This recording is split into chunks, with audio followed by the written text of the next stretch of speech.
আজকের এই বাংলাদেশ এমন একটি রাষ্ট্র, একটু গভীরভাবে তাকিয়ে দেখুন। আমেরিকা বলেন, কানাডা বলেন, ভারত বলেন, চীন বলেন, সকল রাষ্ট্রগুলো লাশের মিছিল গণতে হচ্ছে, কিন্তু আমার বাংলাদেশে এখনো লাশের মিছিল গণতে হয় নাই। আমি একটা হিসাব মিলিয়েছি। আল্লাহর হাবিব দুইটা রাষ্ট্রের জন্য দোয়া করেছেন, দুইটা প্রদেশের জন্য দোয়া করেছেন। একটা হলো শাম, আরেকটা হলো ইয়ামান। নজদের জন্য দোয়া করে নাই।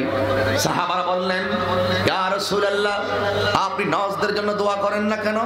সেখান থেকে বিয়াদব বের হবে, যে বের হয়ে আমার অস্তিত্বের উপরে কিয়ামত পর্যন্ত সে এমন এক অবস্থা তৈরি করবে, আমার ইসলামের যে অনুভূতি আছে সেই অনুভূতির উপরে ধাপে ধাপে সে আঘাত করবে।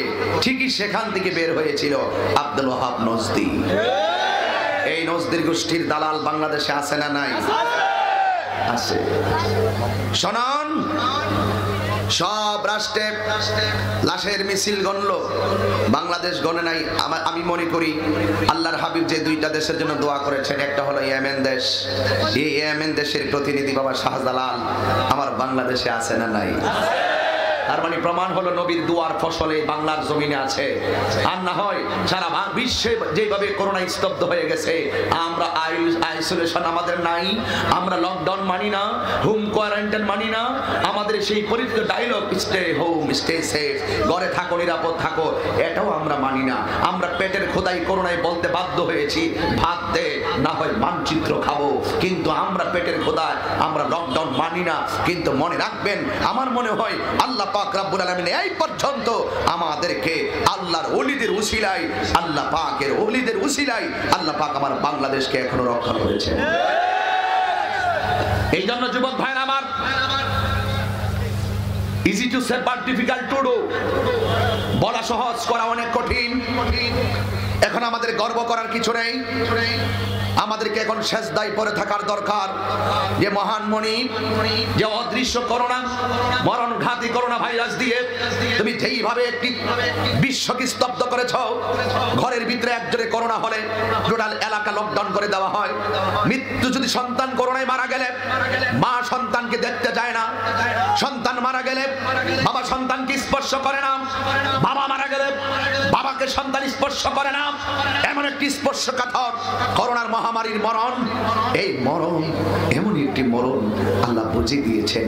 এই পৃথিবী একটু করোনা দিয়েছি, একটু বিপদ দিয়েছি, কেউ কার পাশে যায় না। এর চাইতে কঠিন হবে হাসরের ময়দান। সেই দিন তোমার দিকে কেউ তাকাবে না। কেন তাহিরি নবী নবী করে? কেন ইমাম আলা হযরত আজিমুল বরকত হুজ্জাতুল্লাহ বিল আরদিন ইমামুল মুসলিমিন ইমাম আহমদ রাজা খান ফাজিল বেরলবীর অমীয় বাণীগুলো বলতে চেয়েছিলেন আল্লামা মুফতি হারুন রশিদ রেজভী আল কাদরি হুজুর।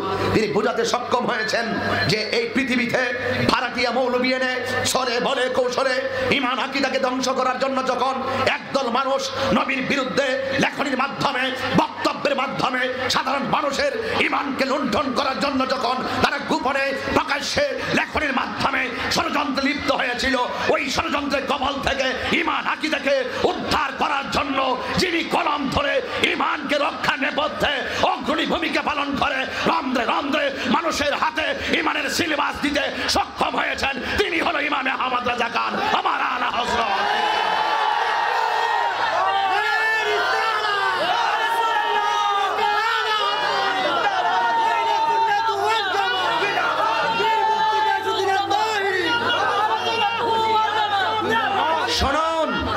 শুনুন, সম্পদের দাম বেশি না ঈমানের দাম বেশি?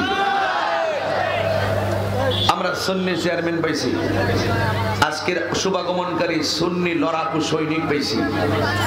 আমি আপনাদেরই একজন সহযোদ্ধা হয়ে মাঠে ময়দানে যে কাজ করছি, সবাই শুনুন, জীবন দিব, ঈমান দিব। জবান করে জীবন দিব, কিন্তু ঈমান দিব। ঈমানের দাম কম না বেশি? আরো যদি কম না বেশি? এবার আসেন আমার নবী কেমন। আজকে দেখেন কি ষড়যন্ত্র। চেয়ারম্যান মহোদয় এখানে আছেন, উপজেলা চেয়ারম্যান আমার আলহাজ আবু জাহের সাহেব এখানে আছেন। আমি একটি কথাই শুধু বলতে চাই, আজকে আমার দেশে এমন কিছু মানুষ বের হয়েছে, দুঃখজনক হলেও সত্য, যারা বলে মসজিদের মেম্বারে মেহরাবের উপরে লা ইলাহা ইল্লাল্লাহ পাশে মুহাম্মাদুর রাসূলুল্লাহ সাল্লাল্লাহু আলাইহি ওয়াসাল্লাম লেখা নাকি জায়েজ নাই। আবার বলে কি এক পাশে আল্লাহ আর এক পাশে মুহাম্মদ লেখা জায়েজ নাই। এইরকম কথা বলে বলে আমাদের এই ব্রাহ্মণপাড়া পর্যন্ত কিছু মানুষের একটা গ্রুপ হয়ে গেছে, তাদের দালালিতে ব্যস্ত হয়ে গেছে। আমি রাগ করে কেউ সাথে কথা বলবো না। উপজেলার চেয়ারম্যান মহোদয় আছে ব্রাহ্মণপাড়া সদরে, একদম উপজেলা চত্বরে, প্রয়োজনে তাদের সাথে আমরা বহস করতে প্রস্তুত। ডাক দিলে তো আসেই না, ঘরের কোনায় একটা মিডিয়া লাগায় একটা বক্তব্য দিয়ে মাঠটা সাইডা দিয়ে ইহুদি খ্রিস্টানদের টাকা খাইতেছে। আর আমরার মতন যদি এরকম লক্ষ মানুষ নিয়ে যদি কথা বলতো, স্যান্ডেলের বাড়ি খাইতে খাইতে দাঁত 32টা পইরা যায়।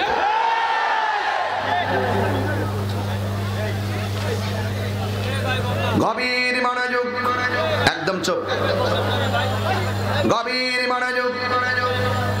ইমানের দাম অনেক বেশি। আদম নবীর উপাধি ছিল সফিউল্লাহ, উনার উম্মতের কালিমা লা ইলাহা ইল্লাল্লাহ, আদম সফিউল্লাহ। ইব্রাহিম নবীর উপাধি ছিল খলিলুল্লাহ, ইব্রাহিম নবীর উম্মতের কালিমা হলো লা ইলাহা ইল্লাল্লাহ, ইব্রাহিম খলিলুল্লাহ। মুসা নবীর উপাধি ছিল কালিমুল্লাহ, ওনার উম্মতের কালিমা হলো লা ইলাহা ইল্লাল্লাহ, মুসা কালিমুল্লাহ। দাউদ নবীর উপাধি ছিল খলিফাতুল্লাহ, ওনার উম্মতের কালিমা ছিল লা ইলাহা ইল্লাল্লাহ, দাউদ খলিফাতুল্লাহ। এই খুব মনোযোগ দিবেন। নূহ আলাইহিস সালামের উপাধি ছিল নাজিউল্লাহ, ওনার উম্মতের কালিমা হলো লা ইলাহা ইল্লাল্লাহ, নূহ নাজিউল্লাহ। আবার রূহ নবী হযরতে ঈসা নবীর উপাধি ছিল রূহুল্লাহ, ওনার উম্মতের কালিমা ছিল লা ইলাহা ইল্লাল্লাহ, ঈসা রূহুল্লাহ। আমার নবীর উপাধি হলো হাবিবুল্লাহ। সব নবীর উপাধির সাথে উম্মতের কালিমার মিল পাইলাম, কিন্তু আমার নবীর উপাধির সাথে কালিমার মিল পাই নাই। কেউ সফিউল্লাহ, কেউ নাজিউল্লাহ, কেউ খলিফাতুল্লাহ, কেউ রুহুল্লাহ, কেউ কালিমুল্লাহ, কেউ খলিলুল্লাহ। আমার নবীও তো হাবিবুল্লাহ, কালিমা তো এভাবেই ধারাবাহিক পাওয়ার কথা ছিল লা ইলাহা ইল্লাল্লাহ মুহাম্মাদুন হাবিবুল্লাহ। কিন্তু এইভাবে না হইয়া লা ইলাহা ইল্লাল্লাহ মুহাম্মাদুর রাসূলুল্লাহ হলো কেন? এই বেদ যতক্ষণ পর্যন্ত মৌলবী জানবে না, ততক্ষণ পর্যন্ত মোস্তফার শান বুঝবে না। রাসূল 313 জন পেয়েছি, এর ভিতরে কোন নবীর কালিমার শেষে রাসূল শব্দটা উল্লেখ নাই। আমার নবীর আমাদের যে কালিমা, আমাদের এই কালিমার ভিতরে কেন রাসূল শব্দটা লাগানো হলো? এই বেদ যতক্ষণ বুঝবে না, ততক্ষণ ঈমানের স্বাদ পাবে না। যাকে একটু গভীরে ঢুকের দরকার নাই, এত ভিতরে ঢুকবো না, গ্রাম বাংলার মানুষ। তবে একটা কথা বলি, জীবন বারবার মরণ একবার। আমরা ছিলাম নিষ্প্রাণ, আমাদেরকে জীবন দিয়েছেন কে?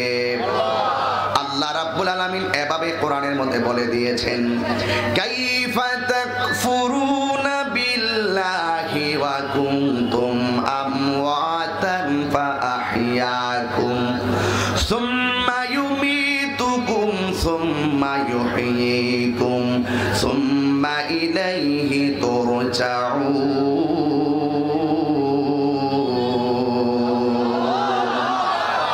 আল্লাহ রাব্বুল আলামিন বলেন, কাইফা তাকফুরুনা বিল্লাহ,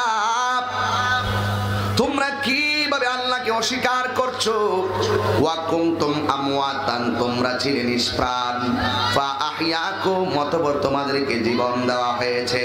জবান খুলে বলুন, জীবন দেওয়ার মালিক কে? জীবন পাওয়ার পরে আমাদের আবু জাহের সাহেব হইল উপজেলা চেয়ারম্যান। জীবন পাওয়ার পরে অ্যাডভোকেট আব্দুল মতিন খসরু মহোদয় হলো এমপি। জীবন পাওয়ার পরে আল্লামা হারুন রশিদ রিজভী আল কাদরি হুজুর হলো পীর সাহেব। জীবন পাওয়ার পরে আমি অধম হইলাম একজন নগণ্য বক্তা। জীবন পাওয়ার পরে কেউ 10 তলা বিল্ডিং এর মালিক।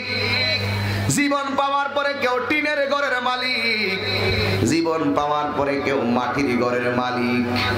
আল্লাহ বলে আমি তোরে সব দিলাম, ক্ষমতা দিলাম, আমার সিনায়া নিলাম। আমি আল্লাহ ইজ্জত দিব, আবার অপমানও করাবো। সব দেওয়ার পরে দুনিয়া দুনিয়া দুনিয়া দুনিয়া উত্থান পতন নিয়ে মানুষ চলতেছে।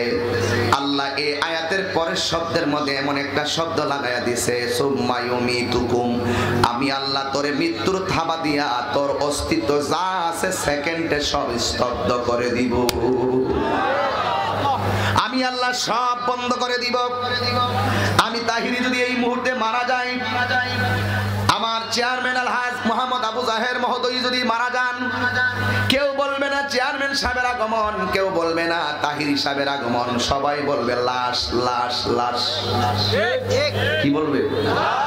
ঘরে বলবে লাশটারে ধর, লাশের জন্য গাড়ি আনো, লাশকে বাড়িতে পৌঁছানোর ব্যবস্থা করো, লাশের জন্য গোসলের জায়গা করো, লাশের জন্য মসজিদে খাট আনো, লাশের জন্য যা মসজিদে ঘোষণা দিয়ে দাও জানাজার জন্য, আবার লাশটাকে কবরের ভিতরে নামায়া দাও। এটাই হলো তোমার আমার 2 দিনের জিন্দেগির ফল। কথা বলেন ঠিক কিনা? আল্লাহ বলেন সুম্মা ইউমিতুকুম, অতঃপর তোমাদের কি মরণ দিব। এরপরে আমার আল্লাহ অনেকে মনে করি মরে গেলে সব শেষ হয়ে গেছে। আরে না রে না, মরে গেলে সব শেষ না, মরণের পরে হিসাবটাই হলো ফাইনাল কথা। এই দুনিয়ায় আল্লাহ পাঠাইছে, আবার মরণ দিল, আবার জীবন দিব। জীবনটা কেন দিল? আমার আল্লাহর একটা উদ্দেশ্য আছে। আবার প্রথম কেন জীবন দিল, এটারও উদ্দেশ্য আছে। আবার মাঝখানে কেন মরণ দিল, এটার ভিতরে হাকিকত আছে না না? মাঝখানে মরণ দিছে কেন জানেননি? আল্লাহ যে কত ক্ষমতার মালিক, মরণ যদি না দিত এমনি তো মানুষে গাড়িঘর বাড়িঘর ভাঙ্গা কত লুটতরাজ, কত জালেম জুলুম। কথা বলেন ঠিক না বেঠি? আর যদি মরণ না হইতো তাহলে তার ধাক্কায় থাকাই যাইতো না। কথা বলেন ঠিক না বেঠি? এই জন্য আল্লাহ কেমন শক্ত ক্ষমতাধর। আল্লাহ রাব্বুল আলামিন কোরআনে বলেছেন, ইন্না বাওশা রাব্বিকা লাশাদীদ। আল্লাহর ধরা নরম নয়, আল্লাহর ধরা অনেক শক্ত। এই জন্য প্রশ্ন করবেন, হুজুর আল্লাহ প্রথম জীবন দিয়েছে, জীবন দেওয়ার আল্লাহর উদ্দেশ্য কি ছিল? এ আমার মা, ও আমার বোন, ও মা, আমার যুবক ভাইয়েরা, চোখ আছে দেখা যায় সব দেখা নিষেধ আছে, মুখ আছে বলা যায় সব দিকে কথা বলা নিষেধ আছে, মুখ আছে কথা বলা যায় সব বলা নিষেধ আছে, চোখ আছে দেখা যায় সব দেখা নিষেধ আছে, হাত আছে দেখা ধরা যায় সব ধরা নিষেধ আছে, পাশে যাওয়া যায় সব দিকে যাওয়া নিষেধ আছে। কিন্তু আপনারা যে এসেছেন সিনেমা হলে আসেন নাই, নবীর প্রেমের বাগানে এসেছেন, এতে সওয়াব আছে না না? এই জন্য আল্লাহ প্রথম জীবন দিলেন কেন? মরণ দিলেন কেন? আবার জীবিত করবেন কেন? এটার ভিতরে হাকিকত আছে। দুইটা জীবনের দুইটা হাকিকত। প্রথম আল্লাহ জীবন দিছে, আমার আল্লাহর উদ্দেশ্য হলো একটাই, ওয়ামা খালাকতুল জিন্না ওয়াল ইনসা ইল্লা লিয়াবুদুন।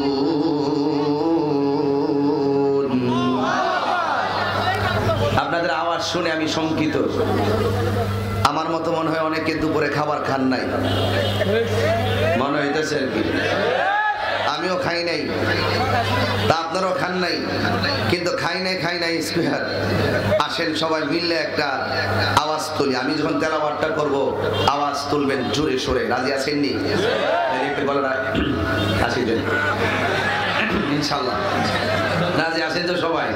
তাই আমি দেখবো আল্লাহকে ডাক দেওয়ার জন্য কে কে কঠিন ভাবে প্রস্তুত। ওয়ামা খালাকতুল জিন্না ওয়াল ইনসা ইল্লা লিয়াবুদুন।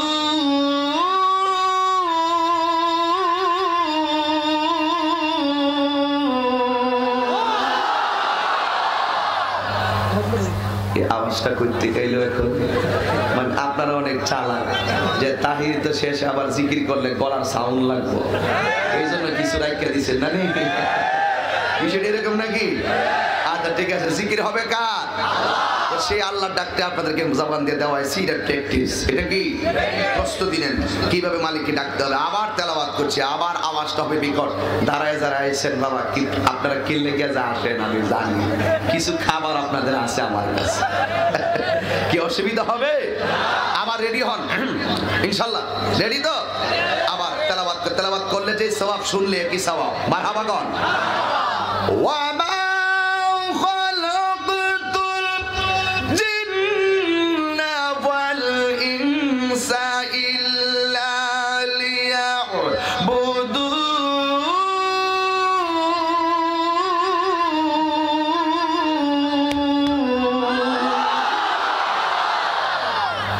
ঘোষণাকার, আরো ধরে ঘোষণাকার আল্লাহ বলেন, আমি মানুষ এবং জিন জাতিকে সৃষ্টি করেছি একমাত্র আমি আল্লাহর গোলামি করার জন্য। তার মানে আল্লাহ প্রথম জীবন দিয়েছে কার গোলামি করার জন্য? এরপরে মরণ দিয়েছেন আল্লাহর ক্ষমতা বোঝানোর জন্য। এরপরে মরণের পরে আবার জীবন দিবে। আল্লাহ বলেন, ফামাইয়ামাল মিসকালা যাররাতিন খায়রান ইয়ারা ওয়া মাইয়ামাল মিসকালা যাররাতিন শাররান ইয়ারা। আল্লাহ রাব্বুল আলামিনের প্রথম জীবন দিছি আমার গোলামি করার জন্য, এরপরে মরণ দিছি আমার ক্ষমতা বুঝাইবার জন্য, এরপরে আবার জীবন দিব তোমরা দুনিয়াতে ইবাদত করার কথা ছিল, কেন করলা না? শাস্তি দেওয়ার জন্য। আবার পরে জীবন দিব, ইবাদত করেছো তোমাদেরকে পুরস্কার দেওয়ার জন্য। রাস্তা হলো দুইটা, একটা হলো ভালো আর একটা হলো মন্দ। এই জন্য যুবকের দল, আমি এখন যদি আপনাদেরকে প্রশ্ন করি, হাত তুলে বলুন কারা কারা জীবনে চুরি করেছেন? হাত তুলেন। তুমি করছো? দাঁড়া দাঁড়া দাঁড়া দাঁড়া দাঁড়া, তুমি কি চুরি করছো?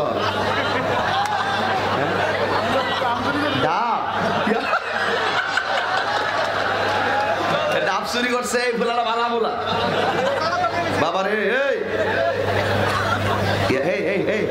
এলাকা কি করছিলে? যাই হোক, এ ডাব চুরি করছিলে, কইয়া ফালাইছে। যারা দুনিয়ার প্রশাসন, যেই ব্যক্তি অপরাধ করে প্রশাসন তালাশ করে তারে শাস্তি দেওয়ার জন্য, আর আল্লাহ পাকের কাছে যখন কেউ গুনাহ করে অপরাধ করে আল্লাহ পাক অপেক্ষা করেন তাকে ক্ষমা করে দেওয়ার জন্য। এই ছেলে হাজার মানুষের সামনে স্বীকার করছে, আর কি চুরি করবা? দাঁড়া, আর করবে 4 বছর আগে আর করবা? আর করতো না। তাইলে মানে এর তওবা হয়ে গেছে, তার মানে এর গুনাহ মাফ। কথা কোন ঠিক না বেটি? এই সাহসী যোদ্ধা, এটাকে বলা হয় প্রেমিক। কথা বলেন ঠিক না বেটি? আর কিছু আছে চুরের মার বড় গলা, কিছু আছে চুরি করছি কিন্তু কইতাম না, কিছু আসেনি মানে আরো সামনে চুরি করার সম্ভাবনা আছে। আজকের এই মাহফিল দেওয়ার উদ্দেশ্য হলো আমরা অন্যায় করেছি, আমাদের সব যারা আল্লাহ পাক মাফ করে দেয়। কথা বলেন ঠিক না বেটি?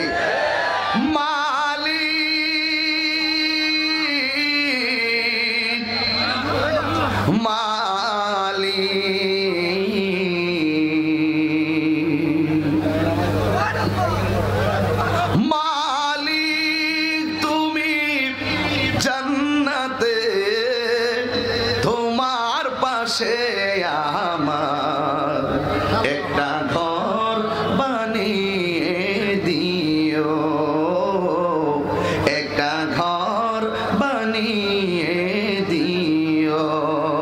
ঠিক কিনা বলে? মালিককে ডাকলে মালিককে খুশি। রাসূল বলেন, কেউ যদি টাকা হারায়, হারানো টাকা ফেরত পাইলে যেমন খুশি হয়, বান্দা গুনাহ করার পরে আল্লাহর কাছে তওবা করলে আল্লাহ এর চাইতে কোটি গুণ বেশি খুশি হয়। তওবায় কি কোনো লজ্জা আছে? এবার আসেন দেখি, একটা দিকে চলে যাই, আসেন দেখি আল্লাহ পাক তওবাকারীকে কত ভালোবাসেন। এই দিকে একটু যাব, তারপরে ইনশাআল্লাহ আমি ঈমান আকীদার কথাগুলো বিদায় বেলায় বলবো প্রথমবারের মতন। সকলে 3 বার আল্লাহকে ডাক দিয়ে বলেন আল্লাহ। আরো জোরে বলে আল্লাহ আল্লাহ। এই ডাকগুলোতে কোনো লস নাই, আমাদের ঈমানের জজবা তৈরি হয়। কথা বলেন ঠিক কিনা?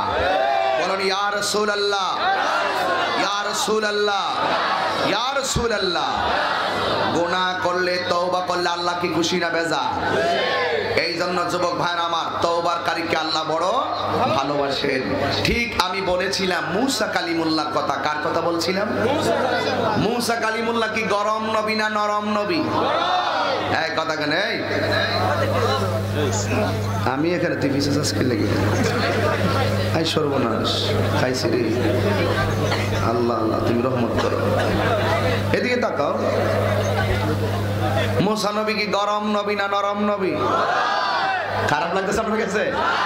কেমন গরম? আজরাইল রে মারছিল একখান, চোখ খান ফালাই দিছিল। আল্লাহু আকবার কইবেন না? আছে না নাই বলেন?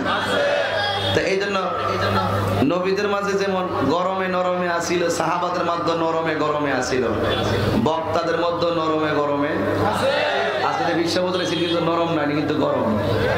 এটা কিন্তু আপনারা জানেন, ওটা কিন্তু গরম, কারণ আলা হযরত মানি গরম, কাউকে সার দিয়ে কথা বলে না। তো এই জন্য নরমে গরমে। আজকের মাহফিলে যারা আসছেন, আমরা আপনার কি দুরা সাহেব চিনেন? দুরা সাহেব চিনেন? দুরা সাহেব এমনি ফোনা তোলে, ঠিক না? দেখছো তুই না জীবনে তুলে? দেখো ঠিক তুলে। দুরা সাহেব এমনি ফেনা তুলে, খেল লেগে তুলে না। এর বিষ নাই, ক্ষমতা নেই। ক্ষমতা ঠিক আছে, দেখি তো তোমার ছুটি ক্ষমতা নাই। ক্ষমতা না তুলে দুরা সাহেব থেকে ভারী তোলে, ধরলে ভাগ্য সাপে ধরছে কেন? বিষ নাই। আর ফানুক সাহেব ফোনা তোলে, কেরা? বিষ আছে। তা আমরা যারা বক্তা আছি, আমরা মাঝে বিষ আছে, আমার মাঝে নবীর প্রেমের বিষ আছে। নবীর বিরুদ্ধে যখন কথা বলে তখন আমরা বরদাস্ত আর চুপ করে থাকতে পারি। কথা বলেন ঠিক কিনা বলেন? নরমে গরমে দেশ আল্লাহ বিশ্ব সাজাইছে, নরমে গরমে। সিদ্দিক আকবরের সামনে যখন নবীর কেউ গালি দিত, তখন সিদ্দিক আকবর বলতেন, কেন নবীর গালি দিয়েছো? আল্লাহকে ভয় করো। আর উমরের সামনে যখন নবীর গালি দিত, কইতো যে কিল্লাকে গালি দিছ কারো তলোয়ার তলে গ্যাট করে এইরকম। বুঝেননি কথা? এই জন্য সবার সামনে সবকিছু করা যায় না। বাপ আছে যার গায়ে, দেখলে যারা চেনা যায়। ঠিক না? ঠিক বলেন? মুসা নবী কি নরম নবী না গরম নবী? এই মুসা নবীর একটা কওম ছিল, হাজার হাজার মানুষ ছিল কওমে। আমার আল্লাহ ওই কওমের মধ্যে বৃষ্টি বন্ধ করে দিছে। কেড়ে জানেননি? একটাই কারণ, বান্দা যখন অন্যায় করে আল্লাহ তখন গজব নাজিল করে। কওমের মানুষগুলো দৌড়াইয়া, এই এলাকা যদি বহসের প্রয়োজন হয় আপনারা দৌড়াই যাবেন প্রথম হারুন হুজুরের কাছে, প্রয়োজন লাগলেই যাইবেন। কথা কোন ঠিক না বেটি? আর প্রয়োজন লাগার আগ পর্যন্ত কেউ মানুষের কদর বুঝে না, প্রয়োজন লাগলে বুঝে সবাই। আমাদের চেয়ারম্যান, উপজেলার চেয়ারম্যান মহোদয় যে বলছেন যে আপনারা মামলা করবেন, টাকা চাইলে উপজেলায় যাইবেন, আপনারা বিদ্যুতের বিল বলেন, খুঁটি বলেন, যাইবেন ওখানে। এগুলা কি? এগুলা সংবিধানের ভিতরের কথা। কারণ অন্যায়ের প্রশ্রয় যারা দেয় এরা কখনো এভাবে কথা বলে না, আর অন্যায়ের প্রশ্রয় যারা না দেয় এরাই এভাবে কথা বলে যে আপনারা ন্যায্য অধিকার পাওয়ার জন্য আপনারা আমার দরবারে যাবেন, আমার কাছে যাবেন। এটা কিন্তু সৎ সাহস। মানুষের সাহস তো অনেকেরই আছে। সাহস আছে একজনটা দুপ মারা যায়, খুব মারণ, এটার নাম সাহস না। এটার নাম সাহস না, সৎ সাহস লাগবে। কি লাগবে? সৎ সাহস। তো মুসা নবীর কাছে সবাই যাইয়া বলতেছেন, মুসা গো, আমাদের মাঝে বৃষ্টি হয় না, আপনি তো আল্লাহর সঙ্গে কথা বলেন, মেহেরবানি করে একটু আল্লাহর কাছে গিয়ে বলুন না কেন বৃষ্টি হয় না। খুব মনোযোগ। আল্লাহ রাব্বুল আলামিনের জলিল কদর পয়গম্বর হযরত মুসা কালিমুল্লাহ তিনি চলে গেলেন তুর পাহাড়ে কার সঙ্গে কথা বলার জন্য? যেই নবী আল্লাহর সঙ্গে কথা বলে ওই নবীর ক্ষমতা আছে না নাই? এই মুসা নবী আল্লাহকে ডাক দিয়ে কি, আল্লাহ আমার কওমের মধ্যে বৃষ্টি হয় না, মানুষগুলা পানির জন্য হাহাকার, কিন্তু মানুষের জন্য আমি দুঃখ করি না, দুঃখ করি শুধুমাত্র পশু পাখি গুলার জন্য। এই গরু ছাগল গবাদি পশুগুলো একবারে পানির অভাবে পেটটা পিঠের সঙ্গে লেগে গেছে। ও আল্লাহ কেন বৃষ্টি দাও না? আল্লাহর পক্ষ থেকে কোনো জবাব নাই। এবার নিরাশ হইয়া মুসা নবী বাড়িতে আসলেন। আয়েশা সকল উম্মতদেরকে বললেন, তোমরা বৃষ্টি পাবে না, তবে বৃষ্টি যদি পেতে হয় চলো আমরা খোলা আকাশের নিচে গিয়ে নামাজ আদায় করব, নামাজ প্রার্থনা করে আল্লাহর কাছে বলবো বৃষ্টি দেওয়ার জন্য। এবার মুসা কালিমুল্লাহ বৃষ্টির জন্য তিনি মুসল্লিদেরকে নিয়ে নামাজ আদায় করলেন। আদায় করার পরে নামাজের মুসল্লাই থেকে মুসা নবী আমার আল্লাহরে ডাক দিয়া বলে, আল্লাহ তোর পাহাড়ে কত কথা বলেছি, কত প্রশ্ন করেছি, উত্তর দিয়েছো, আজকে বৃষ্টির জন্য বললাম, তুমি কেন উত্তর দাও না? আল্লাহ তুমি তাকায় দেখো মানুষগুলা তোমার নামে ফানা হইয়া গেছে। ও আল্লাহ তুমি মেহেরবানি করে আমাদের মাঝে বৃষ্টি দাও, বৃষ্টি দাও, বৃষ্টি দাও। এই মুসা নবী এমন পয়গাম্বর, একদিন মুসা নবী আল্লাহরে প্রশ্ন করছিল, আল্লাহ তুমি যখন খুশি হও তুমি কি দাও? আল্লাহ বলছিল আমি যখন খুশি হই আমি বাড়িতে মেহমান পাঠাই। মুসা নবী আল্লাহরে দ্বিতীয় প্রশ্ন করলেন, ও আল্লাহ এর চাইতে যদি বেশি খুশি হও তুমি কি করো? ও আল্লাহ, আল্লাহ ডাক দিয়ে কই মুসা এর চাইতে বেশি খুশি হলে আমি আল্লাহ মানুষের মাঝে বৃষ্টি নাজিল করি। ও আল্লাহ খুশি হইলে মেহমান পাঠাও, এর চাইতে খুশি যদি হও তুমি বাড়িতে মেহমান পাঠাও, আবার এর চাইতে বেশি খুশি হলে বৃষ্টি নাজিল করো। আমি জানতে চাই এর চাইতে বেশি খুশি হলে তুমি কি করো?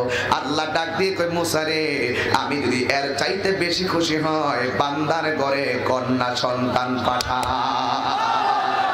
আল্লাহু আকবার বলে। এই জন্য মুসা নবীকে আল্লাহ তুমি খুশি হইলে বৃষ্টি দাও, যেহেতু বৃষ্টি বন্ধ করে দিছো তাইলে তুমি আল্লাহ বেজার।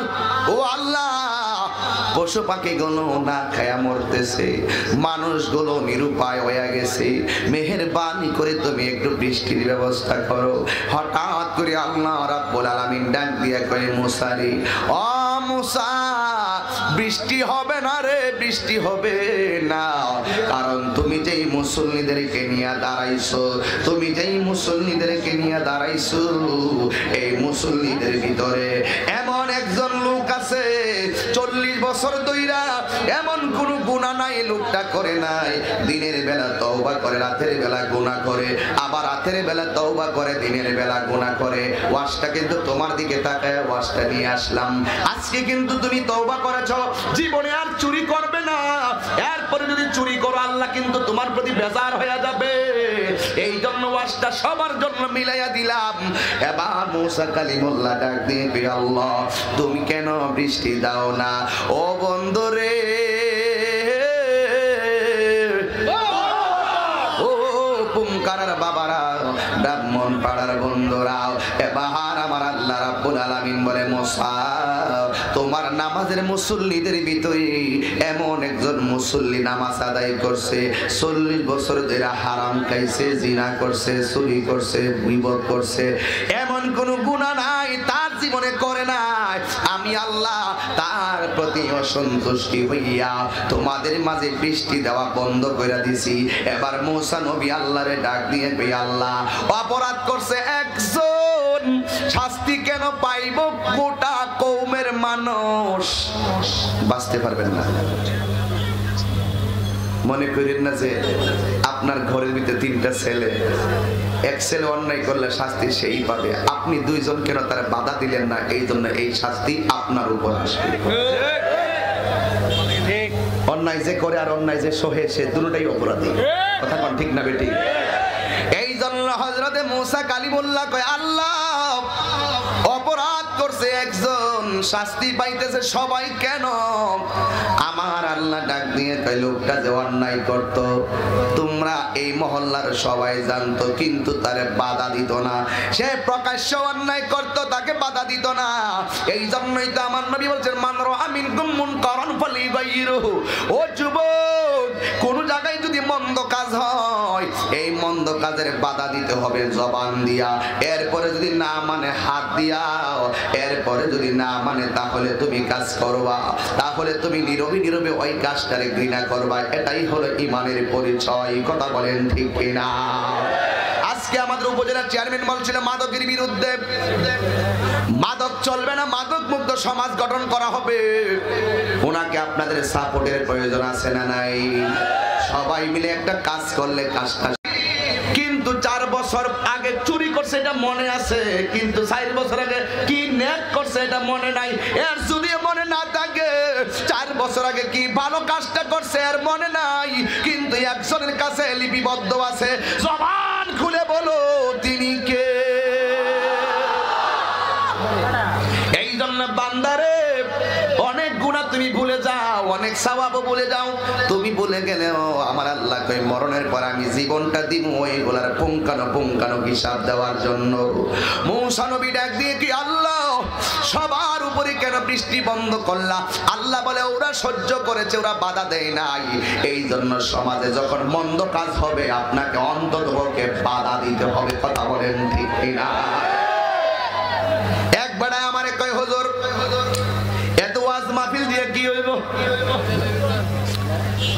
আপনারা ওয়াজ করতে আসেন, প্যান্ডেলের ভিতরে এত 1000 টাকা খরচ করে কি দরকার? পোস্টার করে কি দরকার? আপনারা ওয়াজের না হাদিয়াও দেন কি দরকার? এত টাকা খরচ করার কি দরকার? একটা ষড়যন্ত্র কিন্তু চলতেছে, এটার উপর কিন্তু একটা ষড়যন্ত্র চলতেছে। এই ষড়যন্ত্র এই 94% মুসলমানদের দেশে কেউ মেনে নিবে না। তোমরা যদি নাস্তিকদের দালালি করো, আমরা মদিনার দালালি করি, তোমরা কখনো সাকসেস হতে পারবে না। একজন আমাকে বলতেছেন চেয়ারম্যান সাহেব, একজন বলতেছেন যে এত মাহফিল দিয়ে কে হেদায়েত হইছে, কে একবার নামাজ হইছে, রোজাদার হইছে। আর আমি তাকে বলে দিয়েছিলাম এই রন্ধ্রে যদি উলামায়ে কেরামদের ওয়াজ মাহফিলের বিচরণ না থাকতো তাহলে প্রত্যেকটা পাড়ায় বিভিন্ন পতিতা এবং বিভিন্ন ধরনের নর্তকীদের আড্ডাখানা হয়ে যেত। ঠিক কিনা বলেন? আজকে আপনারা ওয়াজের প্রতি, দিনের প্রতি, ইসলামের প্রতি একটু ধর্মপরায়ণ আছেন বলেই আজকে সমাজে একটা অশালীন অসামাজিক কাজ করতে একবার সিদ্ধান্ত নিয়ে 10 বার চিন্তা করে করবে কিনা। আর ওয়াজ মাহফিল করতে গিয়ে একবার না করলে 10 বার চিন্তা করে এটা করবে কিনা। কারণ হলো কি জানেন? কারণ আমার এই বাংলাদেশ হলো অত্যন্ত সাম্প্রদায়িক সম্প্রীতির একটি সুন্দর বাংলাদেশ। হিন্দু যেই ঘাটের পানি খায় মুসলমান সেই ঘাটের পানি গোসল করে, হিন্দু যেই বাজারে বাজার করে মুসলমান সেই বাজারে বাজার করে। সুতরাং 32টা দাঁতের ভিতরে জিহ্বাটা যেমন করে লড়তেছে, এই দাঁতের কামড়গুলো জিহ্বায় পড়ে না।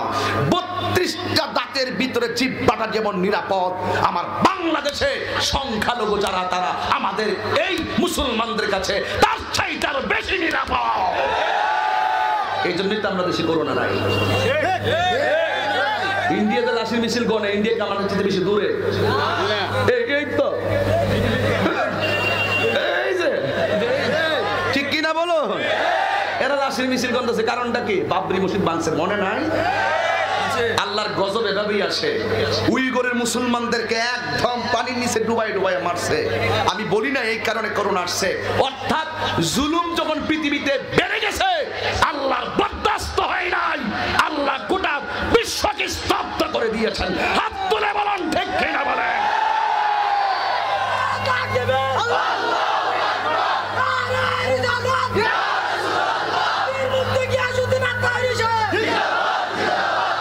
আল্লাহু আকবার জোরে বলেন। তা আমার কথা কি আপনারা রাগ করতেছেন মনে হইতেছে? আমি শুধু ঘাটে ঘাটে নাও লাগাইতেছি। আমার একটা শানও আছে, ঘাটে ঘাটে নাও লাগায় আসেনি। তোমরা চিনি আমি, তোমরা আমি চিনছি 3 বছর আগে। তোমরা এইভাবে আমার লাভ দিয়ে উড়াই দিতা আর ফুল দিয়ে এইটা আর এই যে ইউটিউবে কাটতে নিয়ে আমার বিরুদ্ধে বিভিন্ন মামলা বাণিজ্য করছে। এটা আর কইও না, ঠিক আছে? আগে বেহব আসলাম, মোহন সাহেব লাগাইছি। কষ্ট দিয়েছে বাজান, কষ্ট দিয়েছে আপনারা। ওরে কি দিয়ানি, এগুলা চলবে না। এবার আসেন একটু আসল কমু, আমি আসি তো, আমি তো যুবকদেরকে নিয়ে চলি, আপনারা জানেন না সবাই। বহুত ছেলেরা আমার এগেইনস্টে এখন চিটাগং ইউনিভার্সিটিতে, আমি গতকাল তো চট্টগ্রাম মাহফিল করছি, এক মাহফিল করছি সাতকানিয়া গত রাত্রে, এক বাসকানি তুই করতে দেখছি, এক একটা হলো সাতকানিয়া আর একটা হলো আনোয়ারা। 2 মাহফিল করে সকাল 8:30 এসে ব্রাহ্মণপাড়া ঢুকছি। তবে অনেক পরিশ্রম দিয়ে এখান থেকে আবার সোনারগড় যাবো, সোনারগড় থেকে হবিগঞ্জ যাবো। এই জন্য আর মাইনুদ্দিন যে একটা আছে না হাগলাটা, হ্যাঁ হুজুর এখন ওয়াজ করবো, আসরের পরে করবো, ফরজুল্লাহ মাগরিবের পরে করবো, 10টা পর্যন্ত করবো। একটা ভাইছে বাইকানি ধরে কথা, আর 10-15 মিনিট আমি আসি, চিন্তার কোনো কারণ নাই। আমার যেতে অনেক দূরে যেতে হবে। আচ্ছা ঠিক আছে, সকালে আওয়াজ করে আল্লাহু আকবার। মুরব্বীরা কষ্ট নিয়েন না, একটা সান গায়ালাই নাইলে আবার কইবেন যে আর সময় থাকতে রাস্তায় পড়ে ধরবে যদি তারে, চলো মুর্শিদের দরবারে। মুর্শিদেরই নামটি ধরো, নিজেরই মানুষজন করো, বিসমিল্লাহকে চাপা রাখো হৃৎপিণ্ডের ভিতরে। এরা বুঝতো না বিসমিল্লাহকে চাপা রাখো হৃৎপিণ্ডের ভিতরে, এটা আবার কি বুঝতো না। নবী কইছে যেই ব্যক্তি প্রত্যেকটা নেক কাজের আগে বিসমিল্লাহ পড়ে, দিনে রাইতে 24 ঘন্টার ভিতরে বিসমিল্লাহির রহমানির রহিমের ভিতরে 19টা অক্ষর আছে। নবী বলছে দিনে কেউ যদি নেক কাজ করার আগে একবার বিসমিল্লাহ পড়ে 19 ঘন্টার গুনাহ আল্লাহ মাফ করে দেন। সাহাবারা জিজ্ঞেস করি ইয়া রাসূলুল্লাহ, দিনে রাইতে 24 ঘন্টার 19 ঘন্টার মাফ হইল, আর 5 ঘন্টার মাফ হবে কিভাবে? রাসূল বললেন আর 5 ওয়াক্ত নামাজ নিয়মিত পড়লে বাকি 5 ঘন্টার গুনাহ আল্লাহ মাফ করে দিবে। তো এই জন্য বলছি বিসমিল্লাহকে চাপা রাখো হৃৎপিণ্ডের ভিতরে। প্রত্যেক নেক কাজের আগে বিসমিল্লাহ পড়বেন, প্রত্যেক নেক কাজের আগে বিসমিল্লাহ পড়বেন। যেই ব্যক্তি বিসমিল্লাহ প্রত্যেক নেক কাজের আগে পড়বে সে হাউজে কাউসারের পানি পান করতে পারবে। আবার ইয়াবা খেতে যায় বিসমিল্লাহ ফিরে নেক কাজের আগে, নেক কাজের আগে। এই জন্য বাঙ্গা লইছি প্রত্যেক কাজের আগে মদ খাওয়া তো কাজ হবে।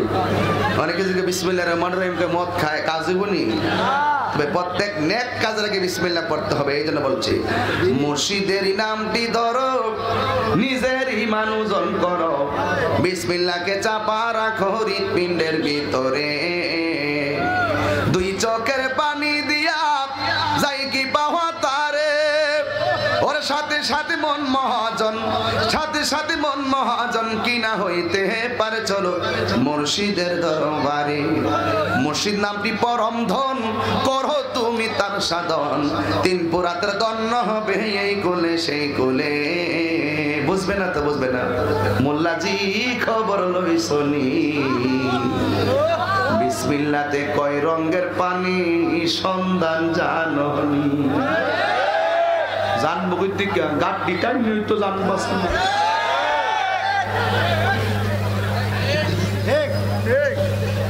চলছে ধর্ম নিয়া বাড়া বাড়ি গো, ওরে ধর্ম নিয়া বাড়া বাড়ি, আগুনি মানের বাজারে তাই কো হুঁশিয়ারে মানুষ, তাই কো হুঁশিয়ারে। 3 ঘন্টার ওয়াজ একটা গজল, যে বুঝে হে বুঝবো, মুরব্বীরা বেশি বুঝবে, ফোলাপানি গুলা বুঝতো না। কি বুঝে নিও? ঠিক আছে বুঝলে আলহামদুলিল্লাহ। তুই খারো খারো সুরে বন্ধু, এই চুল কে থাকবো, চুল থাকবো, চুল কালো হইব নি? এগুলা চলবে না, লাল চুল, লাল চুল চলবে, আর যে লাল চুল চলবে। এটা তোমাকে 3 জন বন্ধু যদি তোমার ভালো বলবে, কিন্তু অসংখ্য বন্ধুরা তোমাকে মন্দ বলে। অনেক অসংখ্য মুরব্বীরা তোমার আব্বার কাছে বিচার দেয়, এটা তুমি জানো না। এই চুল লাল লাগবে না, তোমার আম্মার পেট থেকে তুমি দুনিয়াতে আইছো, চুলটি কালা লয়ে আসলে বুঝছো, আল্লাহ পছন্দ করে কালা চুল দিয়ে বাড়াইছে, তুমি এটাকে কিনলে এটা লাল করতেছো। এগুলা তো তুমি যে লাল করো, দাড়ির মধ্যে মেহেদি দেন সুন্নত, কিন্তু এই যে এগুলো লাল বলে এটা বাবুগিরি, বাবুগিরি কইরো না বুঝছো। এই কথা কেউ কইতো না, তাহির সাহেব একটু বলার চেষ্টা করে, কি লেগে জানেননি? মানে এই পোলা পান্ডিত আমাদের ভবিষ্যৎ। যুবকরাই যদি ঠিক মতো চলাফেরা করে সমাজ আরো সুন্দর হয়ে যাবে। কথা বলেন ঠিক কিনা? উম্মত হবে 73 দল, 72 দল যাইবে রে তল, বলি আছে নবী দনে দেখনা হাদিস খুলে। বর্তমানে বাতিল ফেরকা বিশ্ব গেছে বরে, আর যুক্তি তর্কে সরল মনা আমরা কাছে আইতো না জীবন তারা কিরা, আমরা দলিল জানি, সাধারণ পাবলিককে যাই মিসগাইড করব। যুক্তি তর্কে সরল মনা লোকের ইমান চুরি করে থাইকো হুঁশিয়ারে মানুষ তাইকো হুঁশিয়ারে চলছে ধর্ম নিয়া বাড়াবাড়ি গো ওর ধর্ম নিয়া বাড়াবাড়ি আগুন ইমানের বাজার তাইকো হুঁশিয়ার মানুষ তাইকো হুঁশিয়ারে উম্মত হবে 73 দল 72 দল যাইবে রে দল নবীর তাজিম মিলাদ কিয়াম আহলে বায়াতের সম্মান করিতে আউলিয়ার সন্ধান বলছে পড়ুয়ারে ঠিক না বেঠি নবীর তাজিম হাত দিলে বলবেন ঠিক নবীর তাজিম মিলাদ কিয়াম আহলে বায়াতের সম্মান করিতে আউলিয়ার সন্ধান বলছে পড়ুয়ারে এসব কথা শুনলে তাদের বুকে আগুন ধরে এসব কথা শুনলে তাদের বুকে আগুন ধরে ওরে শয়তান যেমন বেজার ছিল শয়তান যেমন বেজার ছিল আদম সেজদা করিবারে তাই গো হুঁশিয়ারে মানুষ তাই গো হুঁশিয়ারে চলছে ধর্ম নিয়া বাড়াবাড়ি গো ওরে ধর্ম নিয়া বাড়াবাড়ি আগুনি মা নির্বাজার তাই গো হুঁশিয়ারে মানুষ তাই গো হুঁশিয়ারে একটা জবান বন্ধ রাখবেন না চিৎকার মেরে বলুন আল্লাহু আকবার আল্লাহ ডাক দিয়া কয় মুসা নবী মুসল্লিদারে বাইর কইরা দাও এরপর আমি বৃষ্টি দিমু মুসা নবীকে আল্লাহ এই মুসল্লিরা কোথায় আছে আমি তো জানি না হাজার হাজার মানুষ কোথায় আছে আমি জানি না তুমি তো জানো আল্লাহ কয় ও মুসা নামাজীদের মধ্যে তুমি ঘোষণা করে দাও ও আল্লাহ এত হাজার মানুষের ভিতরে আমি যদি ঘোষণা করি তাইলে পিছনের মানুষ কি তো শুনবে না আল্লাহ ডাক দিয়া বলে মুসা তুমি শুনো ঘোষণাটা করে দাও এই লোকটা কোথায় আছে তোমার চিন্তা করার দরকার নাই পিছনের মানুষগুলা তোমার বয়স শুনবে কিনা চিন্তা করার দরকার নাই শুধুমাত্র তুমি ঘোষণা করে দাও সবার কানে কানে তোমার গলার সাউন্ডটা পৌঁছায়া দিব আমি আল্লাহ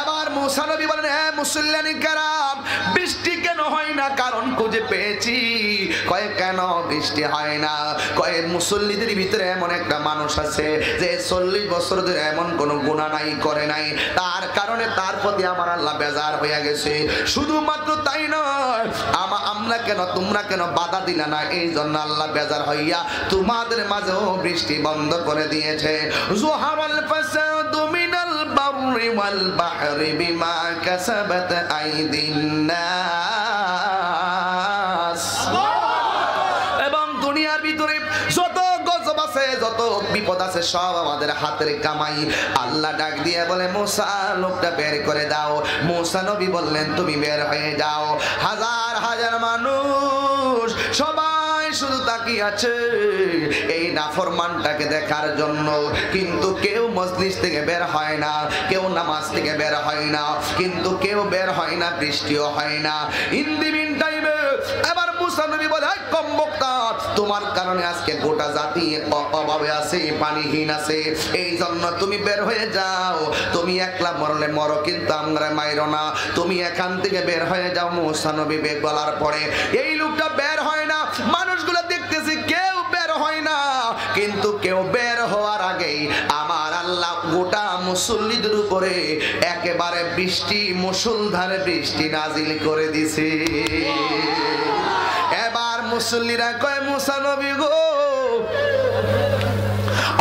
মুসা নবী আপনি আল্লাহর সঙ্গে কথা বলেন কিন্তু এখন বলছেন আল্লাহ বলছে মুসল্লিরা বের হলে বৃষ্টি হবে এখন দুই মুসল্লিও বের হয় না আল্লাহ বৃষ্টি নাজিল কইরা দিছে কেমনে আপনি আপনাদের সাথে জোট করলেন এইভাবে অনেক উম্মতরা মুসা নবীরে প্রশ্ন করা শুরু করলো নবী মিথ্যা বলেছে নবী ঠিক মতো বলে নাই ও নবী বলেছে লোকটা বের হলে বৃষ্টি হবে কিন্তু আমরা দেখলাম কেউ বের হয় নাই বৃষ্টি নাজিল হইয়া গেছে এবার উম্মতের মজলিসে মুসা নবী ধরা খাইয়া গেছে মুসা নবী লজ্জায় পড়ে গেল এবার আল্লাহরে ডাক দিয়া কয় আল্লাহ ও আল্লাহ তুমি বলেছো একটা লোক 40 বছর ধরে অপরাধ করার কারণে তুমি বৃষ্টি বন্ধ করে দিছো কিন্তু আল্লাহ তোমার কাছে জানতে চায় তুমি বলেছো লোকটা বের হলে তুমি বৃষ্টি নাজিল করে দিবা ও আল্লাহ গো এই লোকটা দিয়ে বের হই নাই, তুমি বৃষ্টি নাজিল করে দিয়েছো। আল্লাহ ডাক দিয়ে কয় মুসা রে, এই মুসল্লিরা পাশে পাশে দাঁড়াইছে, কেউ কাহার মনের খবর জানে না, আমি আল্লাহ মনের খবর জানি। যখন তুমি ঘোষণাটা করছো, ওই মুসল্লিটা নামাজের ভিতরে থাইকা আমি আল্লাহরে এমন ভাবে একটা ডাক মারছে, ডাক দিয়ে কয় আল্লাহ, ও আল্লাহ, 40 বছর ধরে গুনাহ করেছি, আমাকে লোক সমাজে কোনোদিন তুমি ধরা খাওয়াও নাই। ও আল্লাহ, 40 বছর ধরে প্রকাশ্যে গুনাহ করেছি, গোপনে গুনাহ করেছি, মানুষের কাছে তুমি আমার লজ্জা দেও নাই। আজকে নামাজে দাঁড়াইছি, এখন বের হয়ে গেলে আমি সবার কাছে ধরা খাইয়া যাবো। যেই মাত্র ওই পাগলা নামাজের ভিতরে থেকে আল্লাহরে ডাক দিয়ে আল্লাহ তুমি আমারে মাফ করে দাও। এবার মুসা নবীরে আমার আল্লাহ ডাক দিয়ে কে মুসা, আমি কেন বৃষ্টি নাজিল করছি জানোনি? কারণ ওই লোকটা নামাজের বীরে থাইকা 2টা চোখের পানি ফালাইয়া দিছে, আর জীবনে গুনাহ করবে না। এই কথা বইলা যখন চোখের পানিগুলা ফালাইয়া দিল, আমি আল্লাহ রাব্বুল আলামিনের কাছে তার 2টা চোখের পানি আমার কাছে মহাসাগরের মতো মনে হয়েছে। আরে হাত তুলে আল্লাহু আকবার।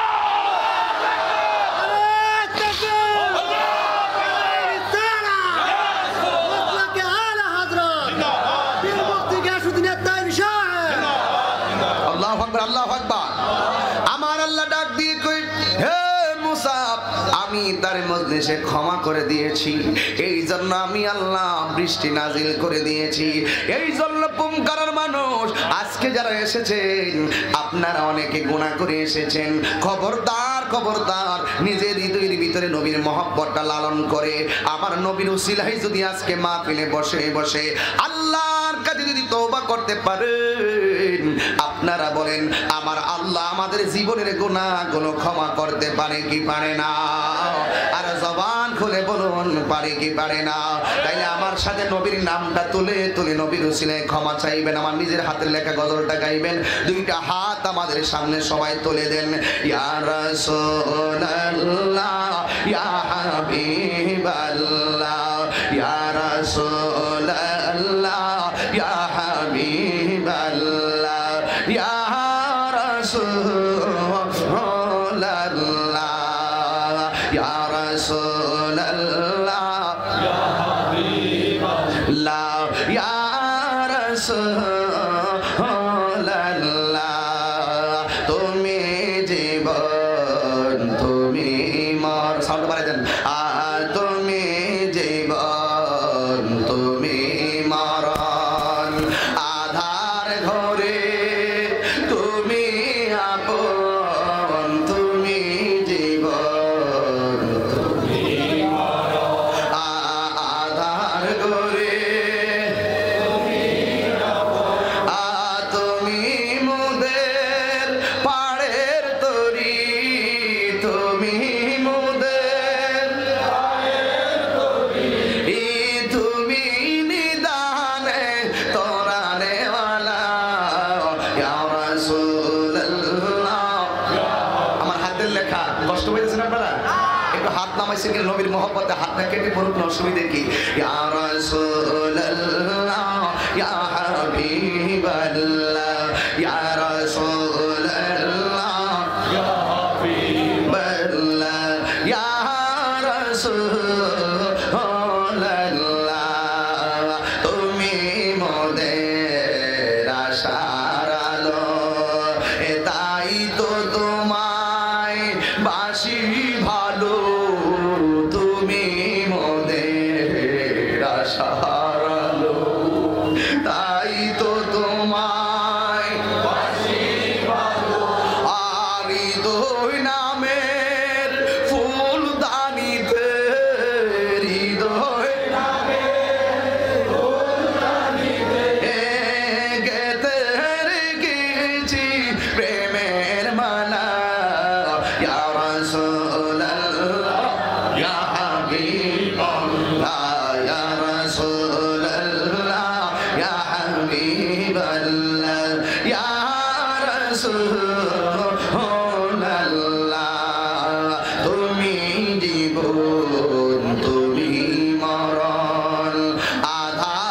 গোরে তুমি আপন তুমি জীবন তুমি আধার গোরে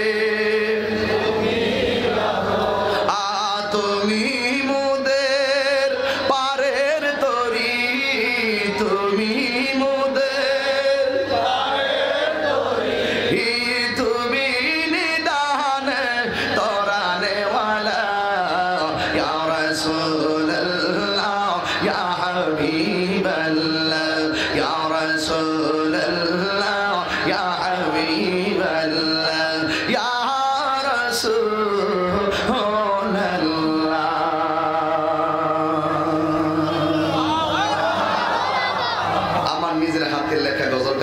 আপনার কষ্ট পেয়েছেন আমার কিছু না থাকুক এই গজলটা দিয়ে যদি কেউ প্রেম খুঁজে পায় এই উসিলায় আল্লাহ আমাকে ক্ষমা করতে পারে কি পারে না তবে একটি কথা শুনুন মুসা আলাইহিস সালাম যেদিন ওই দিন যে বৃষ্টি প্রার্থনা করেছেন সেদিন উসিলা ধরেছিলেন একমাত্র আমার রাহমাতুল লিল আলামিন আর জোরে করে আল্লাহু আকবার বলেন মুসলিম বলছেন আল্লাহ তোমার বন্ধু নবীর উসিলায় তুমি বৃষ্টি নাজিল করো নবীর উসিলার ভিতরে বরকত আছে না নাই আর জোরে বরকত আছে না নাই আজকে অনেকেই বলে উসিলা ধরা যাবে না আমার বাবা আদম নবী উসিলার তালাশের মাধ্যমে ক্ষমা পেয়েছেন কথা বলেন ঠিক না বেঠিক আল্লাহ রাব্বুল আলামিনকে বলেছিলেন এভাবে আল্লাহ তুমি তোমার বন্ধু নবীর উসিলায় তুমি আমাকে ক্ষমা করো আল্লাহ বলেছেন ইয়া আদম কাইফা আরাফতালি মুহাম্মদ তুমি মুহাম্মদকে কিভাবে চিনেছো আদম আলাইহিস সালাম বলেন ইয়া রব খলাকতানি যখন তুমি আমাকে সৃষ্টি করেছো আর রাআইতু আলা সাকিল আরশ আমি আরশের দিকে লক্ষ্য করেছি আমি দেখেছি ফাফিহি মাকতুবুন ওই আরশের মধ্যে লেখা আছে এক পাশে তোমার নাম আরেক পাশে তোমার বন্ধুর নাম এই নবীর নামের উসিলায় তুমি আমাকে ক্ষমা করে দাও আল্লাহ সেদিন বলছিলেন হে আদম তুমি যদি 340 বছর পূর্বে যদি ওই নামের উসিলা দ্বারা আমার কাছে ক্ষমা চাইতা আমি আল্লাহ রাব্বুল আলামিন তোমাকে ক্ষমা করে দিতাম আল্লাহু আকবার আল্লাহু আকবার নারে রিসালাত ইয়া রাসূলুল্লাহ নারে রিসালাত ইয়া রাসূলুল্লাহ নারে গাউসিয়া ইয়া রাসূলুল্লাহ জিন্দাবাদ জিন্দাবাদ এই ছেলেরা আমি যখন বলবো আপনারা বলবেন শুধু বন্ধ মাদক বন্ধ টুট করছে না মাদক খাইবে খা বন্ধ বলো হ্যাঁ জোরে কও আমি আদর করে দিলাম এই জন্য আমার আবার ডরাও ফেলাবান মহব্বত আগে করি ভালোবাসি যেহেতু আমি শাসন করার অধিকার রাখি মিশরেতে কার বাসি বাজে কি অন্যরা গেছেন আমি গেছিলাম এমনিতে পাগল হইছে ওই বনে আর ওই বড় কোন দিনের বেলা কিনি সেটা হইতা মনে আছে তো দিনের বেলা আমি নিশিরেতে কার বাসি বাজে কইতাম বিয়োগ মিডিয়া এটা হন চলতো না মাদক জোরে কইতিব আমার উপজেলা চেয়ারম্যান সাহেবের হাতকে আরো শক্তিশালী করব আমরা ধাপে ধাপে ইনশাআল্লাহ বলেন ইনশাআল্লাহ মাদক ইয়াবা লালচুন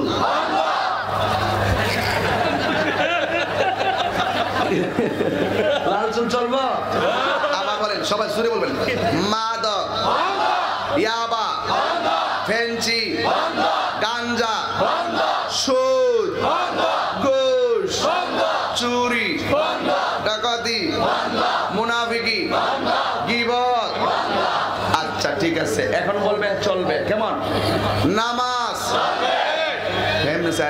চলবে নামাজ রোজা হজ যাকাত মহব্বত ইবাদত সুহবত খিদমত ভালো কথা হক কথা ন্যায্য কথা সত্য কথা মিলাদ কিয়াম দরুদ সালাম জিয়ারত ওয়াজ লাগবা 2 ঘন্টার ওয়াজ হয়ে গেছে যদি এটি মানেন আর ওয়াজের কোনো দরকার আল্লাহু আকবার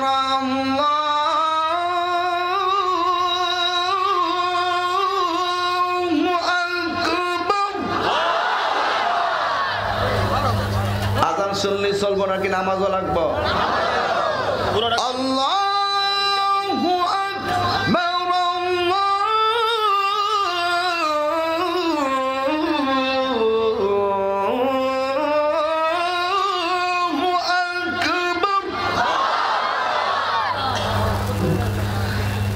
আমি জানি যে আপনারা পরে কইবেন আজান রাত দেয় আমি বুদ্ধি করে দাঁড়াইতেছি চিল্লাচিল্লি করে আগে আমার সোলক এটা প্রশিক্ষণের আজান চলতেছে এটা হলো ও নামাজের আজান ঠিক আছে এটা প্রশিক্ষণের আজান এই গামছা ওষুধ কিনলে গে মেজাজ খারাপ করে কইছি আমি তাইরে জানো না তুমি চিনো না 12 বছর আগে তাইরে তো আশহাদু আল্লা ইলাহা ইল্লাল্লাহ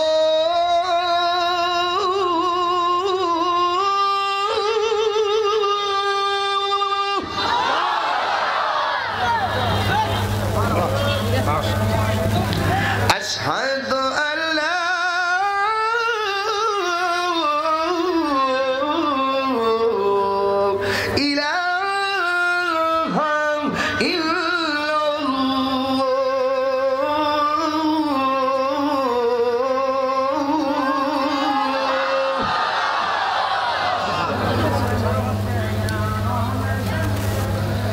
أشهد أن محمدا رسول الله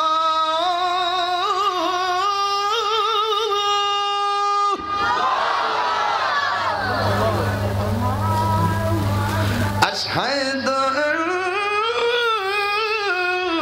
محمدا رسول